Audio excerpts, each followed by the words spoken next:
So, welcome back, everybody. Raquel de Hoyos. This is our final week 5 final class of our series, Smoothies, Soups, and Salads. Hope you guys have enjoyed it. Hope you guys have enjoyed some of the recipes, maybe making some at home.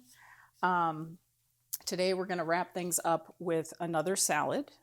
This one, if you notice in the picture, is in little containers because it is a great one to make for like meal prep if you're into that kind of thing. I like to often do this. I love all the beautiful colors. I'm going to tell you about a couple of things along the way. As I was putting this one together, I had a couple different components and I was like, that's going to be too much work. So I always try to err on the side of like making things easy for you, but I'll give you some tidbits in case you're adventurous and want to give some of these ingredients a little bit more pizzazz. But I think in general, it's a great recipe because you can make a bunch ahead of time. You can make it as one big beautiful salad, which is what we're going to do today, but it is a baked feta salad. And what does that mean? It means that I have pre-cooked our feta, so hot cheese, as I mentioned. It's not completely like oozing because feta is kind of a harder, crumblier cheese, right? And I don't know if any of you have ever tried just like making that alone, but you could do that. So now you have the recipe. I will also note there is one ingredient that's missing from the top, which I caught this morning as I was checking my ingredients. So for the baked feta, basically it's an 8-ounce block of feta cheese, which I just take out of the package and pat dry because it'll have a little bit of liquid moisture in there. So just pat that dry. It's a 1/4 teaspoon of crushed red pepper flakes, 1 teaspoon of Italian herbs, 1 clove of garlic that's thinly sliced, and then a lemon, which I just take 2 thick slices of. And then the thing that is missing is the 2 tablespoons of olive oil to bring it all together. So yeah, so that was the final ingredient because as you read in the instructions, it'll say add all of that in the oil, and then you realize how much oil. Okay, so that was my my omission there, probably from lack of sleep or whatnot. But yeah, just add in 2 tablespoons of olive oil. And so that's really what I did. I'm going to do the reveal at the end after we put the salad together. I actually made 2 packets because it's so delicious, and you may just want to take some feta too to try on its own. But that's I feel like that's an old kind of like catering recipe from maybe the early 90s. It was very popular to have sort of like baked feta, baked cheeses. You may see something over the holidays like baked brie wrapped in puff pastry, and it's so delicious, right? Like, I love that stuff. My friend Pat, who is not here, who loves the salty flavors, this is a great way to introduce some salt, right? Flavor, something savory without adding salt because feta is pretty salty. So all I'm going to show you today then is just how to assemble the rest of the salad, but I'll walk you through some of the other things you can do to some of these ingredients if you want to kind of jazz it up a little bit. So we're going to start with, here I have romaine hearts. You could just get a head of romaine and use the whole thing if you wanted to, but I like to kind of make my life a little easier, and I find that the romaine hearts just look a lot nicer. Although if you see here, like I won't use this. There's some browning on the tip, so I'll just remove that piece. If you have a turtle or a rabbit at home, that's good good food for them. You can share it with them. Rest of it looks pretty good. And so what I tend to do just to kind of get my lettuce nice and chopped is I will take my knife, run it down the length of the lettuce one way, and then along another side here like this, and then just kind of bunch up the top here and make some ribbon cuts from the top to the very bottom. Well, not very bottom. I don't like so much the kind of this core white piece. I think it's a little bitter. Give that to your rabbit or turtle also. But so this is pretty much what I do just to kind of get my lettuce all nicely chopped up for my salad. And so when I'm making like my salads for the week and I put them in my containers, you can do this ahead of time. This lettuce, I like romaine because it keeps pretty well. Iceberg is okay, but it tends to go a little bit faster. You might want to mix in maybe some heartier greens like cabbage or kale like we used last week, just to kind of keep the integrity of your greens. But we'll do the same thing with this one. You can also buy, those salad mixes if you're in a time crunch. And that's okay. Just kind of pick through it because kind of how we were saying last week, if you buy the pre-cut kale, usually it's a bunch of the end pieces. And that's okay if you're sauteing it because it'll break down. But if you're having it in a salad, I think nobody wants that. Okay. So toss that. Put this all in here. And that's easy peasy, right? Not a lot to it. So I kind of give it a little toss. And now we've got the base of our salad right there. So I'm going to just clean up my cutting board a little bit. And the next thing, oh, I got an extra leaf here. It's like Cleopatra. Okay. So the next thing we're going to do is cucumbers. So I like these little mini cucumbers. A tip on these, so you can use a regular cucumber or the English cucumbers, which are kind of the larger version. When you buy these in the bag, just kind of check for firmness, because a lot of times they'll be really soft and you don't want that because they're not going to last long. So I like to do a little fancier cut just to make it look pretty. I take off the end piece and cut it on a diagonal. And you can cut it, I don't know, about 1/2 inch thick or as thick as you like, but I like this cut because it makes it look really cool. So you end up with something that looks like this. Pretty, right? So we're going to do 5 of these little mini cucumbers. 2, 3, 4, and 5. I got a couple extra. And, you know, these are good size. This one's kind of skinny. Could use that one too. They're great for snacking. I made some hummus last week, so I was enjoying that with a bunch of these. But yeah, double check the bags when you purchase them, because they do tend to, they're a great price, you know, good value for what you get, but sometimes they're a little soft and they will break down pretty easily, and you'll be sad because when you get to your salad, it will be nice and soggy and sticky, and that's not cool. That happened to me this last week. I was like, sad. I wanted to eat that salad. And it always seems like there's one in the bag. It's like potatoes, right? Yeah. There's always one bad. It's all it takes is one bad potato, and then everything's just a stink fest after that. Okay, so I eat these little ends. There's nothing wrong with them, but I just think it's neater. That's me and I don't know what that is, my OCD. It's like I don't use the top of the celery. Something about how I cook parsley. Yeah. Just many years of like, make sure it looks perfect, Raquel. You know, that's still ingrained in my head. Okay, so that's that. The other thing we're going to add are these beautiful grape tomatoes, cherry tomatoes. You could use any kind. And I'm just going to cut these in half. So that's a whole pint of these. Now, so one of the things that I originally did with these tomatoes was I marinated them in a little bit of oil, balsamic vinegar, and some Italian herbs, and kind of let that sit, and that was delicious. And I was like, that's going to add some extra flavor, but it's also another component to this recipe. So I wanted to make your lives easier, so I took it out. But you could definitely marinate these tomatoes, kind of like how I was saying last week. You know, tomatoes, when you buy them at the store, typically don't have a lot of flavor, right? You got to add some flavor to it.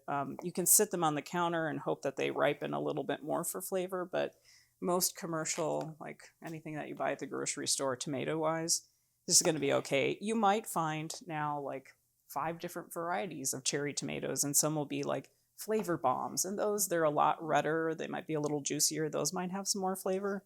They're going to cost a little bit more, so you're paying extra for flavor, which is crazy. But you can find other ways to add flavor, and one of the things you can do is just add some herbs, a little oil, and whatever, kind of vinegar to draw out some flavor. This is a very Mediterranean kind of style salad, right? It's kind of like a Greek salad. How long would you marinate it for? I would just do a quick marinade. So just before you're ready to make the salad, Okay. Yeah, just pop all that together, throw it in the fridge, and then when you put the salad together, just sprinkle it on. Yeah. I've done like marinated tomatoes before where I keep them in the fridge in a little jar, and I usually use them within the week just so they don't get too mushy. Yeah. Okay. So, runaway tomato. Hold on. All right. So just cutting them. I cut them kind of the lengthwise. You could cut them the other way, but that looks weird to me. It's also, I don't know, maybe that's a Raquel thing. I had somebody once very nicely, we were having a picnic and he cut them the other way and it really threw me off. And so he did not make it past the first round. It wasn't just the tomatoes, but that didn't help his case. I was like, there's something wrong with that. It just doesn't look right. Poor guy. Okay. And let's see, what else are we adding to this? We are going to add in some chickpeas and some red onion. Now on the red onion, I had also done a little bit of kind of a quick pickle on that, which you could do. So if you see in the picture, those are actually pickled. So what I did was I put, again, a little bit of, I think I did white vinegar and then just some Italian herbs, and I had rosemary in my garden, so I did that, and let that sit for a little bit until the onion turned that nice pink that you often see for pickled onions. But today I'm just using raw, because again, I wanted to make your lives a little easier. And we're just going to use probably about a quarter of this onion. A red onion is pretty sharp, and sometimes people don't like to have onion breath after they eat their lunch. You could also use shallot. That would be a little less harsh on the palate. But I like to cut them, nice and thin. And just do maybe like, not even half of this. Or maybe I could do half because that's a big bowl of salad. I think I said just a quarter. But I'll leave it up to you. I had some extra red onion left over. And so I've been... I don't know about you all, how you weathered the cold weather last weekend, but just some comfort foods that I purchased were like ramen packets. And I made some nice chicken breasts, marinated chicken, and I had leftover basil because I made tomato basil soup with grilled cheese. And I had the leftover basil and some red onion, so I cut it real thin. I chopped up some chicken, threw in some onion and basil and a little bit of lime into my ramen, and it was so good. I ate that for like 2 days. Actually, we just had some for dinner last night. So I like to kind of keep those sort of emergency things in the fridge, just, as backup. Sometimes if you don't have a lot of energy at the end of the day to cook something, but you want something like a warm meal, that's a nice go-to. I had a friend who said she was teaching some young adults how to cook, and ramen was one of the things. And so she said, they added all sorts of veggies in there, just gave it some good flavor and took it from just the basic like ramen with the packet of seasoning to something different. And I think that's always a good go-to, especially as people are kind of just learning what to do and maybe their budgets, that's all they can really afford. Ramen's still pretty cheap. I used to, I don't know if I shared this with you guys, when I was in college, I was dirt poor, even though I was working like 3 jobs.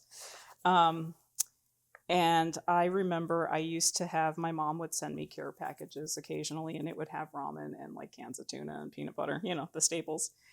And I remember I was so tired one time and I just thought, couldn't I just eat this ramen like potato chips? And so I had the packet, I kind of crumbled it up in the packet and put the seasoning on it, and I was eating it like that. I'm like, that's actually pretty good. So every once in a while I kind of get, homesick, or I just sort of fall back into my like, oh, I remember those days when I was just like starting out, and yeah, it was rough, but that flavor of like the noodles, it tastes really good. I don't know, try it next time if you're in the mood. There's something about that taste of the raw ramen. It's just like a potato chip. So now it's got a little seasoning on it. So anyway, so here's our beautiful salad. We're going to add a few more things. Let's do the chickpeas, which have already been rinsed. And you know what I forgot, Rosie? Yeah. My tongs to toss that salad. There's always something. I knew there was something, but that's okay. Well, you got your fingers. I do have my fingers. You could toss it with your hands. I'm sure that there is a spoon in there somewhere. So we got everything, right? What I will show you next is how to make the dressing. So while Rosie, my lovely assistant, takes that and tosses that around.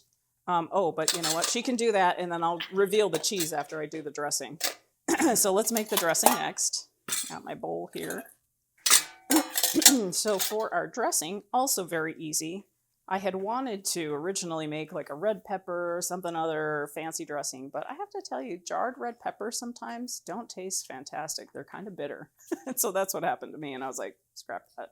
I don't want you guys to have that experience because this salad is beautiful. So let's make a simple vinaigrette. And so what we're going to use is just plain Dijon mustard, a little bit of the Italian herb that we're going to use to flavor the cheese as well. We're going to do some garlic, a little salt and pepper, and some oil, and a lemon. So what you could do, since you're going to be using lemon, excuse me, lemon for the cheese, you could use any remaining of that and put that into the dressing if you want your dressing a little more thin. But for today, what I'm going to do is just this one lemon here. And so we're going to start with a 1/4 cup of Dijon mustard. Let me measure that out. Always remember to give your mustard a quick little shake because it separates and you don't want all that watery stuff at the top. But this is pretty good. Could you use regular yellow mustard? You could try. It'd be a pretty color. I don't know if you'd like the flavor. I have always loved mustards, except for when I was a little kid. I loved hot dogs, but I hated mustard. And now I love any kind of mustard. So when you go to those places that have like the jars of jelly and they have like the 12 different kinds of mustard, I always buy like 1 or 2 because they have like sweet onion or dill flavored or whatever. So that's always fun to try. You could use one of those in here too, for sure. Yeah. Mustard. Do you keep that in the refrigerator? I do. Okay. I do. Yeah. Yeah. Because I see places that sometimes they don't refrigerate. Yeah. I mean, there's nothing in it that's going to go bad because it's a vinegar based ingredient, but I don't know. I go through mustard pretty slowly. I don't want to take any chances. Yeah. Most places too, like if it's at a restaurant, they might have it on the table. They go through that stuff so quickly, and my guess is they're probably refilling it from a larger container, and so they're putting it out fairly. Now, I've noticed in some mustards that I have in the refrigerator that there's a liquid in them. Do you need to shake them first? Yeah. So yeah, just make sure. Yeah, because there's a little bit. Yeah, they separate a little. So just give them a good shake before you open them up. Yeah. No, great questions. I love it. All right. Always good questions you guys have for me. Lemon. So people do this to kind of get all the juice out or whatever. I just do it because sometimes it's good therapy for the hands. Okay, so 1 lemon juiced. I'll do that with my juicer here. This is a pretty juicy lemon. Great. Do you guys have any, like, when you're picking out limes or lemons, what you look for? Something that's firm. Yeah, that's true. That's true. With limes, if you notice, or maybe you haven't yet, but if you do notice, some of them have this kind of bumpier skin. Some are really thin. Go for the thin ones because they have more juice. Oh, okay. And they're easier to juice. With lemons, yes, firm. Make sure that they don't have any blemishes or bruises or like they're really soft because that means they're starting to go bad. Oh, can't really have a bad lemon. They might get kind of stinky, but I mean, lemons are sour and they'll just get more sour unless they turn moldy, which you don't want because that would be terrible. But yeah, it's a good tip for lemons. Okay, so we got 1 lemon. We're going to do a teaspoon of our Italian herbs. So, me, you buy a container and you're like, what am I going to do with this? Well, let's use it twice in the recipe, right? Why not? But Italian herb is kind of one of those that I like to keep on hand anyway for stuff because I'll put it on everything. And it's already got everything mixed together. They didn't always have this little container. I had to get the bigger one for some other things that I was doing, and it took me a while to work through it, but I did. But now they have this little container with all the mix together, so that's a plus. Way to go, H-E-B. And then we're going to do a 1/4 teaspoon of black pepper. That's a half. And half a teaspoon of salt.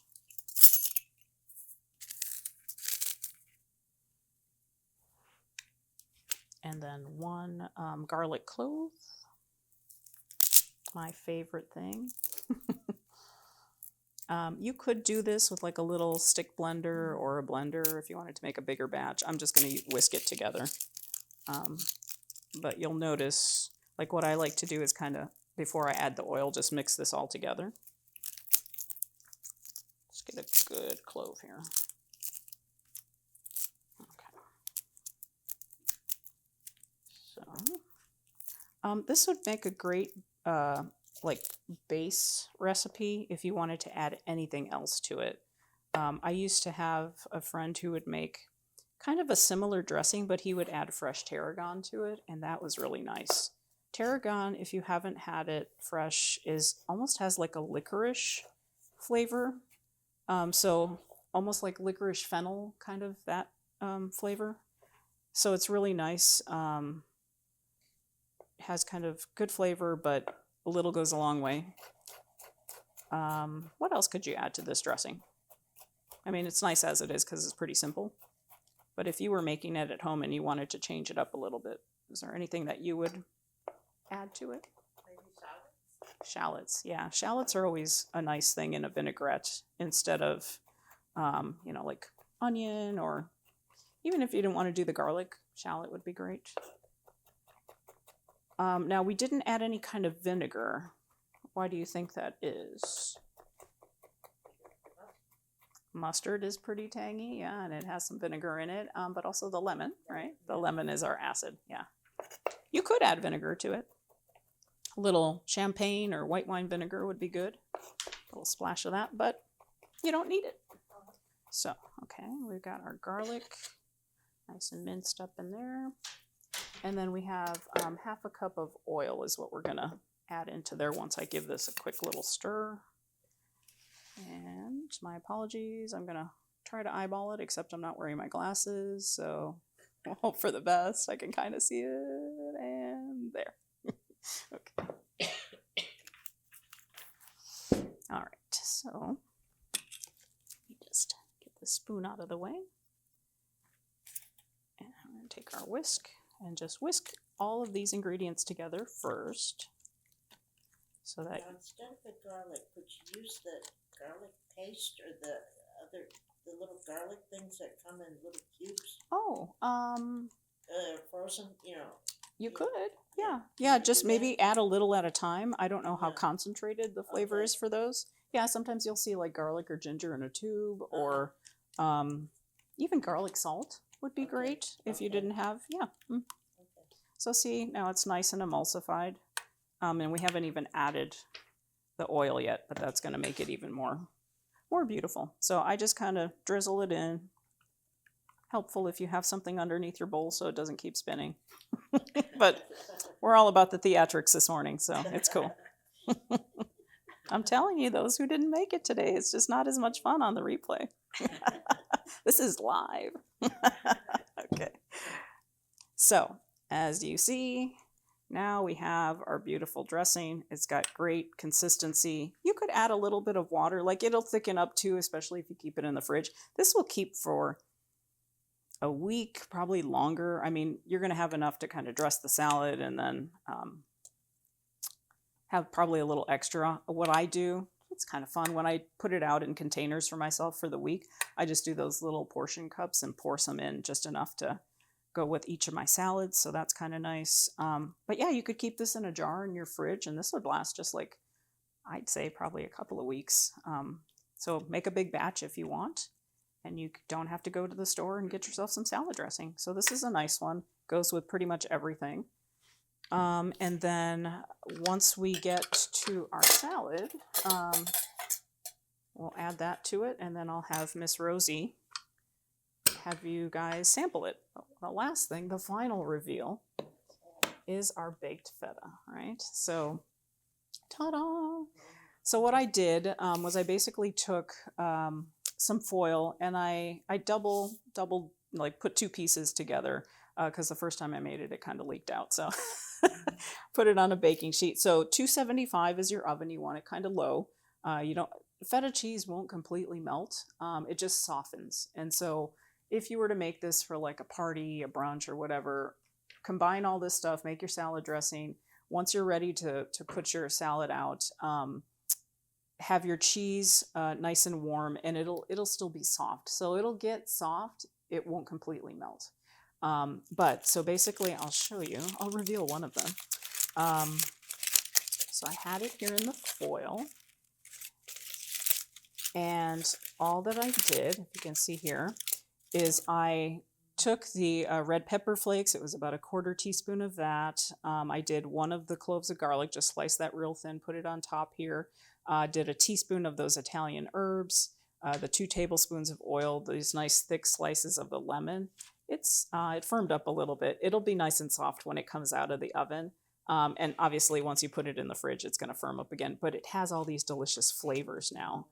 So you could even, like this garlic that's on here and this additional flavor that's here in this packet, you could add that to the dressing and give it even more flavor.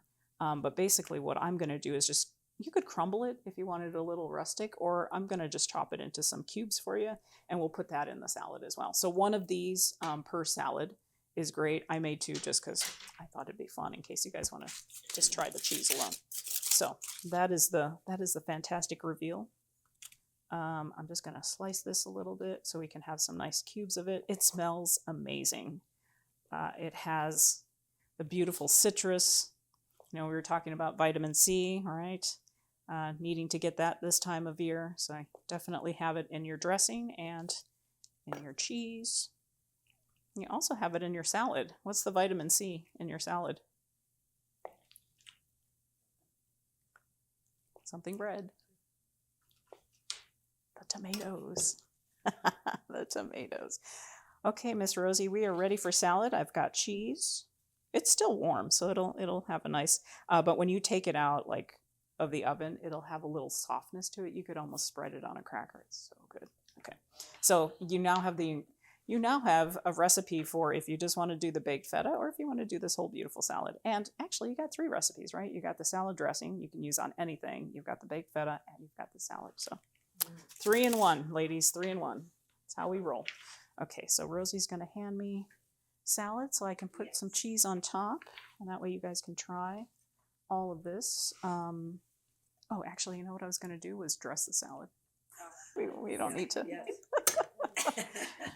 So for our friends at home, this is how you would. I don't pour the whole thing in there. I just I might have to use my hands on this one. It's hard to. They are a little weird. If you guys don't mind, I'm going to just give it a quick toss. This is how we would do it at the restaurant. We would sometimes. We'd have giant bowls of salad. So I think this looks good. Yeah. I don't like my salad too wet. Sometimes at a restaurant, you'll be like, ugh, I'm going to do just a tiny bit more. But I thought feta cheese was when it's crumbled. it can be. You get it black? You can get it black. You can, yeah. So this was a block that I purchased, but you can also buy it in the little containers where it's already crumbled. Okay, Rosie, so I'll have you dish this out and then we'll put the cheese on top. How about that? Okay. Now take these on. So you could use the dressing for the crumble. You could, well, so Would that work? this dressing, you mean? Yeah. You could. Yeah, that would be good. Just drizzle a little of that on your block of feta instead of. It doesn't get, but then it doesn't get baked like this does. Okay. It still would get baked because there's oil in there. You could basically make like a marinated block, kind of like what you do with tofu, right? You could use this. You could try it. I haven't, but I think that would work okay because it's basically just oil and mustard. That might. Good thinking, Pam. Well, I like where you're going with that, Pam. Okay, so while Miss Rosie has these coming out, and I'm going to put this beautiful cheese on here, we do have a few more things on the nutrition front to wrap up. So I'm going to turn my sheet around here. And so we're going to wrap up with vitamin E, omega-3s, B12, and folate. So we haven't talked about, I don't think we've talked about vitamin E yet. We did A, B, C, and D. So vitamin E, let's start there. It's a fat-soluble antioxidant, which is great for us. It does support brain health. Studies show it may even slow the progression of Alzheimer's. So that's a good thing. It protects our eye health, so it lowers the risk of macular degeneration and cataracts, so great for that. It's present in our skin oils, so it helps provide moisture and protect against skin damage, so that's a great one to know too. Most of us as adults only need about 15 milligrams a day, and we can easily get that through food. So you know me, right? I'm always saying find it in your food first. If you're deficient in something where you get your labs done and they're like, oh my, you're really low on this, then supplements might be recommended. But you can usually find things through food. Because it's fat soluble, be careful with high dose supplements because it could interfere with certain medications that you might be taking, statins, blood thinners, some chemotherapy drugs. So keep that in mind, ladies. That's an important thing to note. So where do we find vitamin E? Vitamin E can be found in animal sources, so things like shellfish and seafood. It can also be found in some plant-based foods like nuts and seeds, so sunflower seeds, almonds, and then leafy greens are also on the list, so like that beautiful kale salad we had last week. Vegetable oils are also another source of vitamin E, olive and canola, and then those healthy fat foods like avocados contain vitamin E. Look at this thing of beauty, ladies. Woo, I love it, I love it. Okay, and then let's see here. We've got the pairings, right? So our final pairings, vitamin E and omega-3s. So omega-3s are essential fatty acids that our body can't produce on their own, so we have to get them through food. And they're essential for heart and brain health, and they help fight inflammation, which we're always saying, be careful because inflammation leads to all sorts of things. And our bodies just feel terrible, right, when we have inflammation. So consider omega-3s, incorporating that through some foods. You can also get them in supplements. When paired together, vitamin E and omega-3s can improve cholesterol by reducing LDL. And I will share, this is fact. So I have high cholesterol, and I'm not sure how that happened because I eat mostly plant-based, but I have a lot of body changes happening right now. And so my physician said, well, I talked to your cardiologist and they want to put you on statins. And I said, well, I feel like I want to try something natural and diet related first. And he said, well, actually, omega-3s, fish oil, are I have seen lots of patients improve their cholesterol by taking that. And so try that and be a guinea pig, and I'll get back to you and report back and see how that's worked. It's not incredibly high, but I was really surprised because I've never had high cholesterol. So anyhow, but I should make sure I'm taking it with vitamin E and just make sure that I have the most opportunity for absorption and making sure that my body can absorb that well. So it can also help reduce inflammation. So vitamin E reduces the oxidative stress in our body, which can lead to inflammation, while the omega-3s lower inflammatory compounds. It also supports brain and cells. DHA, which is a type of omega-3, it's a major structural fat in our brain cells, and vitamin E protects the fat from damage and helping to support long-term cognitive health. So that's why they say it's great for brain health. With the B12 and folate, so B12 is an essential vitamin for nerve function, red blood cell production, and DNA synthesis, and the body can't make it, so we have to get it from food.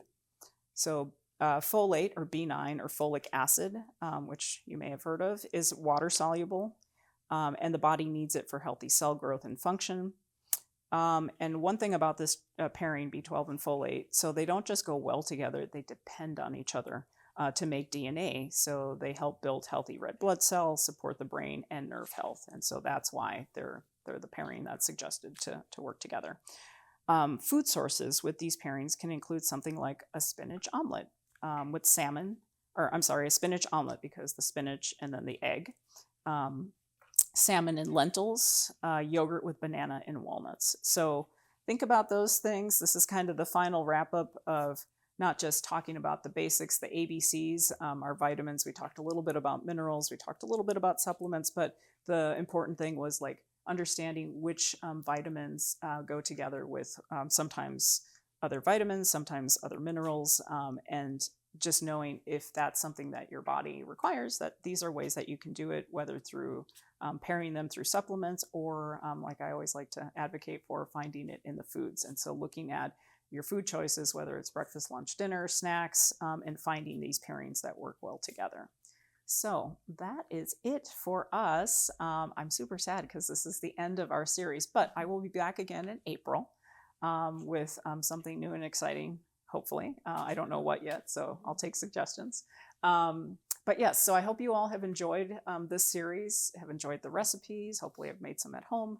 But we'll be back again in April, and you all have some more folks coming on for next month. So thank you for tuning in, and thank you for showing up today and hopefully enjoying this beautiful, delicious salad that we made today. All right, thanks.